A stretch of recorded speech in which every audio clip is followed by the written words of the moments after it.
Over the last 50 years, more than $1.2 trillion in aid has poured into Africa. That is a staggering sum of capital, exceeding the entire annual economic output of developed nations like Spain, Australia, or South Korea. When this international development effort first began in earnest back in the 1960s, just 11% of the continental population lived in deep poverty. But by the late 1990s, following decades of massive cash transfers, high-profile global campaigns, and endless charity initiatives, that figure had not dropped. It had actually climbed sharply to 66%. Today, poverty sits at roughly 38%, still more than 3 times higher than where it started when aid programs were first introduced. Back in the 1950s, the average Western European was roughly 5 times richer than the average African citizen. Over 7 decades later, that gap has not closed in the slightest. It has more than doubled to 13 times. Today, over half of all Africans are forced to survive on less than $5.50 a day, while nearly 600 million people across the continent still have zero access to reliable electricity. For decades, the Western world's answer to this vast economic divide was remarkably simple. Poor nations lack capital, so the ultimate solution is to give them more. And that is precisely what happened. Direct financial aid flowing into sub-Saharan Africa has expanded nearly 120-fold since the 1960s. It is an easy formula to sell to the public. We picture new primary schools being constructed, modern roads paved, and vulnerable children vaccinated. After all, public investment was the exact engine that rebuilt post-war Europe and North America into global financial powerhouses. But inside Africa, that formula has broken down completely. When searching for explanations, commentators often point to colonialism, broken governance, and systemic political corruption. There is undeniable truth in that. Luxury motorcades and private presidential jets sit uncomfortably next to the roughly 30% of the continent that still lacks clean drinking water. But a growing consensus among development economists points to a far harder truth to accept. The aid itself may be a core driver holding the continent back. To understand how genuinely good intentions produced one of the greatest humanitarian failures of modern history, we have to look back to the moment this strategy was first tested at scale. After World War II, Western Europe lay in total physical and economic ruins.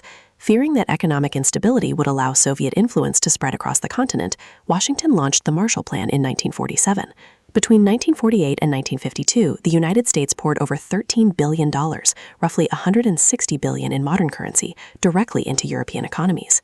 The premise was simple. Flood devastated markets with raw capital, and private investment would follow. It worked spectacularly.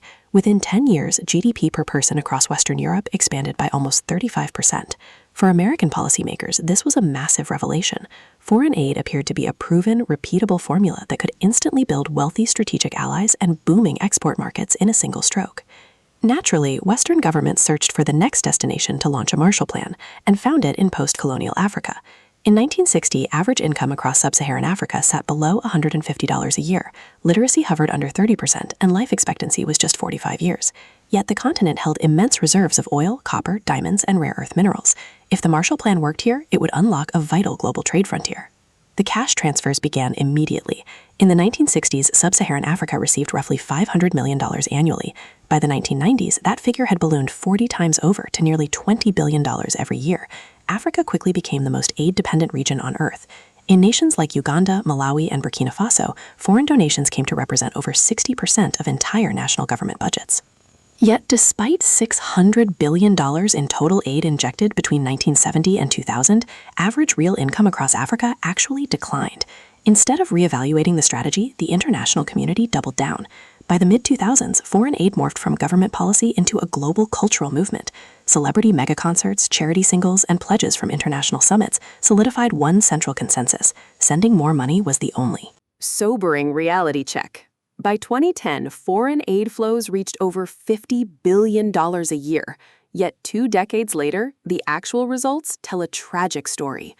Over 400 million Africans remain trapped in extreme poverty on less than $2 a day, the highest total count in human history.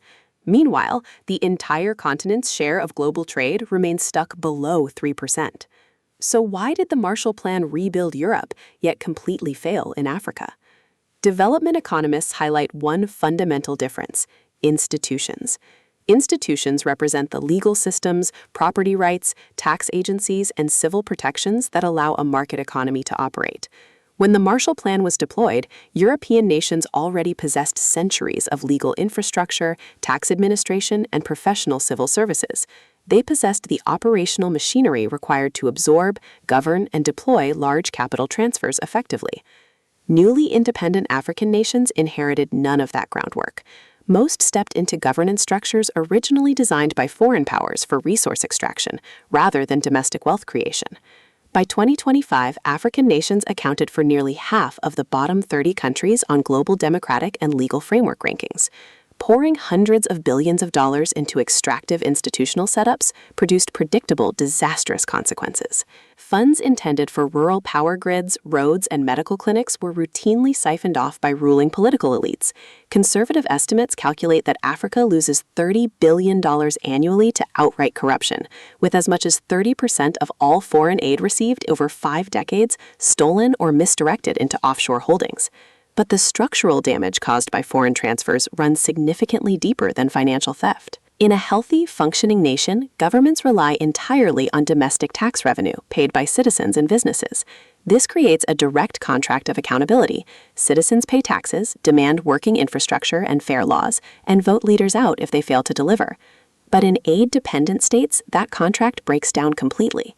Because state budgets are funded by foreign international donors rather than local taxpayers, ruling politicians answer to international NGOs, not their own citizens. Take Malawi as a textbook example.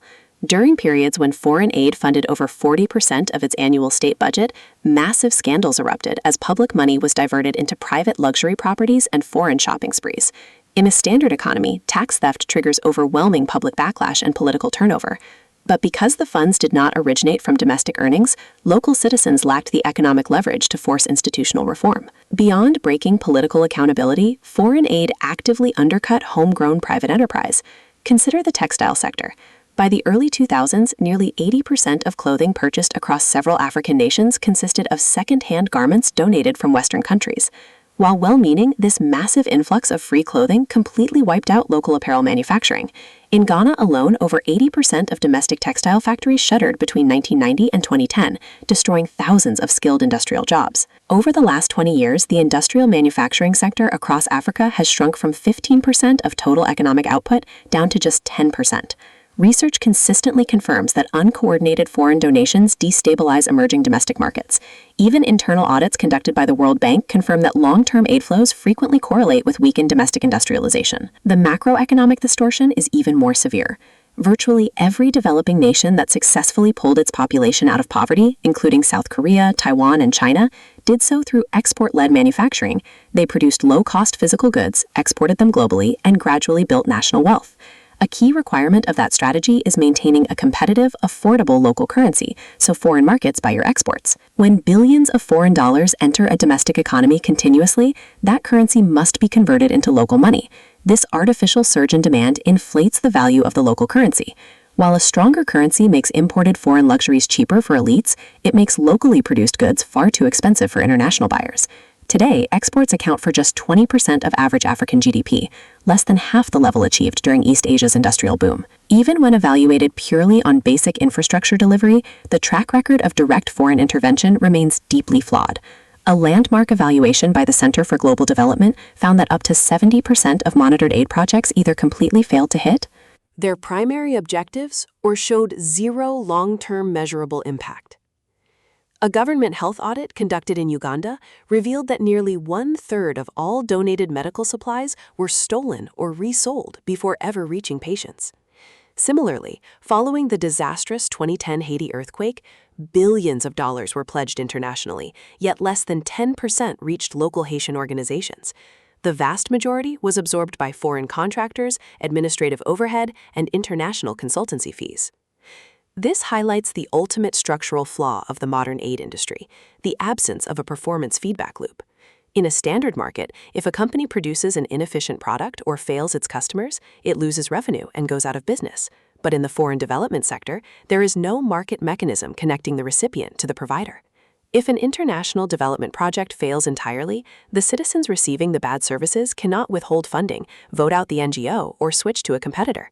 The funding source comes entirely from foreign donors thousands of miles away, who judge success based on dollars spent rather than actual local wealth generated. There is simply no structural incentive to fix broken models. To be entirely clear, this analysis does not mean all international intervention is useless. Millions of lives have been saved through direct emergency response, rapid famine relief, and targeted global vaccination programs. When crises strike, immediate medical assistance and emergency aid provide vital relief. But emergency intervention is fundamentally different from a long-term national economic growth strategy. Across the continent, a new generation of economists, entrepreneurs, and policy leaders are demanding a complete shift in strategy. Real, lasting prosperity cannot be imported through international donation packages. It must be generated internally through strong domestic institutions, protected property rights, vibrant regional trade networks, and governments held accountable by their own taxpayers. Initiatives like the African Continental Free Trade Area represent the true pathway forward. By lowering tariffs between African nations and incentivizing local manufacturing, regional trade can expand, keeping profits, employment, and skill networks inside domestic economies. When nations build reliable legal systems that protect local enterprise and attract real commercial investment, sustainable growth follows. Investors demand returns, which forces governments to maintain stability, build working energy grids, and enforce the rule of law. The 50-year experiment of dumping $1.2 trillion into aid-dependent frameworks stands as a monumental lesson in modern development economics. Compassion alone cannot overcome broken economic incentives. As long as Western nations continue to view economic development purely as a charitable giveaway rather than a business partnership based on mutual trade, the exact same cycle of dependency will repeat. True economic independence requires ending the cycle of dependency. It requires building institutions that protect homegrown business, supporting local industrial growth, and ensuring governments answer directly to the people they represent. Until that fundamental shift takes hold globally, hundreds of billions in foreign aid will continue to flow into broken systems, proving that good intentions, without economic accountability, can end up causing far more harm than good.